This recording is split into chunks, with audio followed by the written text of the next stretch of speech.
शानदार शानदार हुआ है।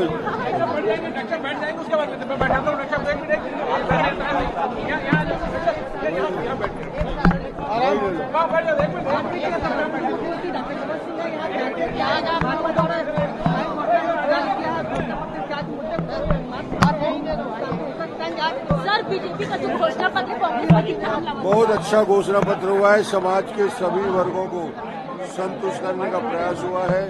किसानों के लिए शानदार घोषणा हुई है। महिलाओं के लिए गैस सिलेंडर की कीमत कम कर दिया गया है। 12,000 रुपया उनको, हर महिला के लिए 1,000 रुपया उनके लिए देने की घोषणा हो गई है। और इतना समाज के सभी वर्गों को समाहित करने का काम इस घोषणा पत्र में हुआ है। निश्चित रूप से ये छत्तीसगढ़ के हित में, किसानों के हित में, मजदूरों को भी, जो जिनके पास जमीन नहीं है उनको भी प्रति माह वर्ष में 10,000 रुपया राशि देने की भी बात कही गई है। यानी किसान भी खुश होगा, मजदूर भी खुश होगा, महिला भी खुश होगी। गैस सिलेंडर भी 500 किया गया। भोजन के लिए हम बुला रहे हैं सबको। सर, कैसे देखते हैं मैनिफेस्टो को? बहुत सारी चीजें हैं। मुझे लगता है कि इस पूरे घोषणा पत्र के बाद एक ही शब्द बचा है, भाजपा आवत है। यानी भारतीय जनता पार्टी आ रही है। छत्तीसगढ़ के जनता के जो मन की बात थी, उनकी आकांक्षाओं को पूरा करने के लिए, उनकी भावनाओं के अनुरूप एक सरकार जो उनके लिए बने, उनके सुविधा के लिए बने, उनके लिए काम करे, न कि भ्रष्टाचार में डूबी रहे। सर, बहुत सारे सेक्शन को टच किए, लेकिन फिर भी एक रह गया, कास्ट बेस्ड सेंसस।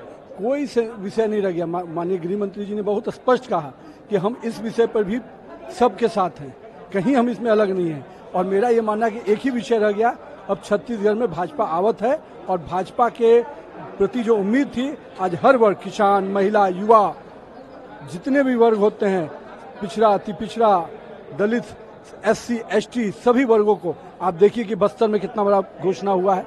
सरगुजा के लिए अलग से घोषणा हुई, पूरे बिलासपुर के, पूरे जो मैदानी बेल्ट है उसके लिए अलग से घोषणा है।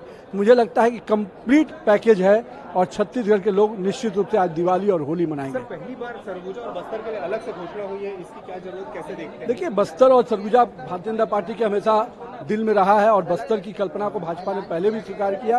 और मुझे लगता है आज बस्तर को लेकर जो स्पेशल घोषणा है वो निश्चित रूप से बस्तर और सरगुजा में एक विकास के नए आयाम लिखेगा। बहुत सारे सेक्शन को टच किए हैं मैनिफेस्टो में। भारतीय जनता पार्टी पहले दिन से, जब से हम सत्ता में आए हैं, जब से ये निर्णय करके आए कि हमारी सरकार गांव, गरीब, किसान, मजदूर को समर्पित रहेगी, उसी भाव से ये पहला प्रदेश होगा कि 3 माह पहले बाकायदा घोषणा पत्र समिति का अनाउंसमेंट हुआ और उस समिति ने गांव गांव जाकर के, गाड़ी गाड़ी जाकर के इसका सारा रिसर्च किया। उस आधार पर ये घोषणा पत्र है। जनता में विश्वास है, मोदी है तो मुमकिन है। हमने जो गारंटियां दी है वो गारंटियां जमीन पर हम उतारे। सर, पहली बार सरगुजा और बस्तर के लिए अलग से मैनिफेस्टो आया। वो एरिया अलग है, वो एरिया की परिस्थिति अलग है। और भारतीय जनता पार्टी विधानसभा वाइज भी घोषणा पत्र डाल दिए नीचे। किसान, महिला, युवा, सबके लिए कुछ ना कुछ था। कैसे देखते हैं, कितने होपफुल हैं? अटल जी के सपनों के अनुरूप छत्तीसगढ़ बने, एक खुशहाल छत्तीसगढ़, समृद्ध छत्तीसगढ़, विकसित छत्तीसगढ़ और देश के अग्रणी राज्य में छत्तीसगढ़ खड़ा हो, इसके लिए हर वर्ग के बेहतरी के लिए हमने योजनाएं बनाई है। निश्चित रूप से आने वाले समय में छत्तीसगढ़ की जो ताकत है, जो क्षमता है, उसका उपयोग करके हम छत्तीसगढ़ को देश के अग्रणी राज्य में लेकर आएंगे। हमारे नौजवानों के सपनों के अनुरूप, अटल जी के सपनों के अनुरूप ये छत्तीसगढ़ बने, यही हमारा इस घोषणा पत्र का, संकल्प पत्र का मोदी जी की गारंटी है। नौजवानों के सपनों की बात की आपने, PSC के घोटाले की इन्वेस्टिगेशन की भी बातें हैं मैनिफेस्टो में। निश्चित रूप से जिस प्रकार से PSC का घोटाला करके भूपेश बघेल की सरकार ने छत्तीसगढ़ के नौजवानों के सपनों को तोड़ने का काम किया है, वैसे में निष्पक्ष जांच हो और कोई भी दोषी बख्शा नहीं जाएगा। नौजवानों के सपनों के साथ खिलवाड़ करने वाले जेल ही जाएंगे और हम एक निष्पक्ष और पारदर्शी प्रक्रिया, भर्ती प्रक्रिया निर्धारित करेंगे ताकि नौजवानों को उनके मेहनत के अनुरूप स्थान मिल सके। जहां एक तरफ हेल्थ केयर और एम्प्लॉयमेंट की बात की आपने, वहीं राम मंदिर के दर्शन भी कराएंगे, वो भी योजना है। 5 साल में छत्तीसगढ़ की स्वास्थ्य व्यवस्था को भूपेश बघेल की सरकार ने बुरी तरह से बदहाल किया है। इलाज के अभाव में बड़ी संख्या में बच्चे और लोगों की मौत हुई है। और आज जो दुर्दशा है हॉस्पिटलों की, एक अच्छी स्वास्थ्य सुविधा छत्तीसगढ़ के लोगों को मिले, इसके लिए योजना बनाई है।